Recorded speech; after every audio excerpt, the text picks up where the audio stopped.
All right, welcome.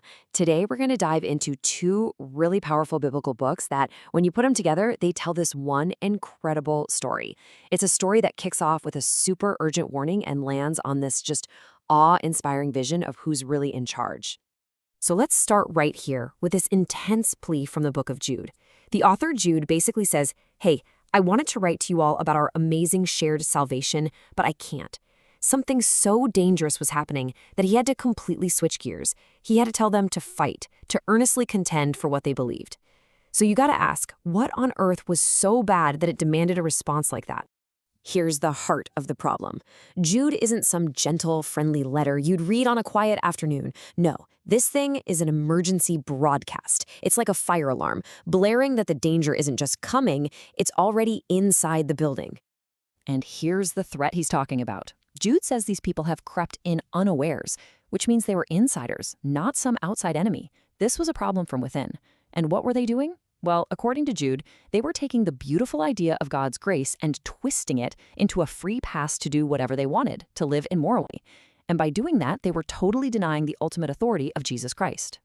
Now, Jude does not hold back when he describes these guys. He just unleashes this storm of powerful metaphors from nature to paint a picture of just how corrupt and dangerous they are. Let's take a look. So Jude's first metaphor, wow, it is devastating. Just imagine you're in a parched, dry land, desperate for rain. You look up, you see clouds, a promise of life, right? But these clouds are empty. They just float on by, giving you nothing. That, Jude says, is exactly what these teachers are like. They look promising, but they deliver nothing but emptiness. And he just keeps going. This next image is just as brutal. He says they're like trees in the fall that not only have no fruit, but are already dead and have been ripped right out of the ground. There's no life in them, and there's zero hope of any life in the future. It's a picture of complete and total spiritual death. This one really highlights the chaos they create. See, these guys aren't quiet about it. They're like raging waves in a storm, loud, destructive, and all they do is churn up their own shameful actions for everyone to see. And he wraps it up with this final, truly chilling image. Back then, sailors used the stars to navigate.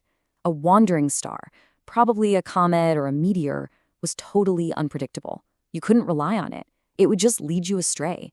And that's what these teachers do. And their own final destination? Not light, but eternal darkness. But Jude doesn't just stop with metaphors. To really drive home how serious this is, he points back through history. He basically argues that God has a very long, very clear track record of judging exactly this kind of rebellion. He pulls out three massive examples from their shared history. First, the Israelites who God saved from Egypt, but who were then destroyed in the wilderness because they didn't believe. Second, the angels who rebelled and are now literally being held in chains for judgment. And third, the infamous cities of Sodom and Gomorrah, wiped out for their immorality. The message couldn't be clearer. God judges rebellion, period. It doesn't matter who you are. And then he gets even more specific, almost like a doctor diagnosing a disease. He uses three famous figures from the Old Testament to pinpoint what's wrong. He says these false teachers are walking in the way of Cain, driven by envy. They're running after the error of Balaam, motivated by greed, and they're going to perish in the rebellion of Korah, which was all about challenging God's chosen authority. He's laying out their spiritual sickness with historical precision.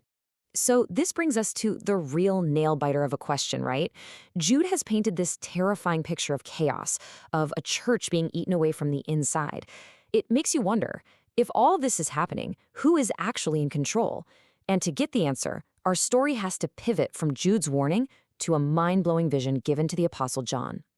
So now our setting changes completely. We leave that community in crisis and we travel to this lonely, rocky island out in the Aegean Sea called Patmos. This is where the Apostle John is in exile, suffering, as he says, for the word of God and for the testimony of Jesus Christ.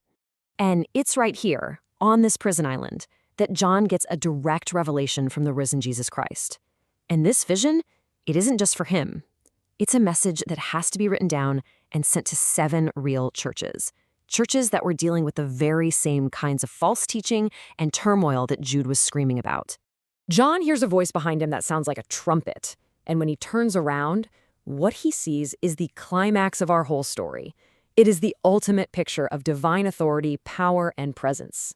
What John sees is this figure of just overwhelming majesty. His hair is pure white. His eyes are like flames of fire.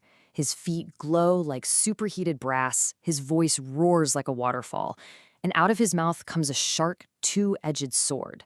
I mean, this is a vision designed to leave no doubt, absolutely no doubt about who is in charge. Okay, so this is packed with symbolism, right? Let's decode it real quick. The white hair, that points to his purity and his eternal nature.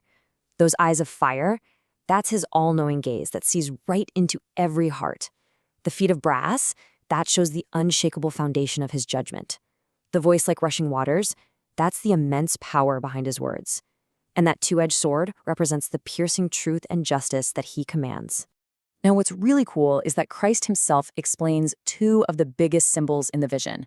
First, those 7 stars in his right hand. He says they're the angels, or messengers, of the 7 churches. What does that mean? It means he is holding the church's leadership securely in his hand. It's a symbol of both his power over them and his protection of them. And the second mystery, the 7 golden candlesticks. He reveals they are the 7 churches. And notice where he's standing, right in the middle of them. He's not far off and disconnected. No, he is present. He is walking among them, seeing everything. And this is where our 2 stories just crash into each other. That terrifying warning we got from Jude finds its absolute, definitive answer in this glorious vision from Revelation. So let's put it all together. You have Jude sounding the alarm. Hey, there's corruption inside the gates. You have to fight for your faith. And then you have Revelation giving the ultimate assurance. Yes, there are problems, but the all-knowing, all-powerful Christ is walking right there among you. He sees the false teachers. He's holding the true leaders. Nothing gets past him, and he has the final word. And you know, the book of Jude doesn't actually end on a note of fear. It's so perfect. After laying out all of those threats and dangers, Jude ends by pointing to the one who is actually able to keep his people from falling and bring them home safely. It is the perfect bookend to this whole story of a dire warning and ultimately an unshakable assurance.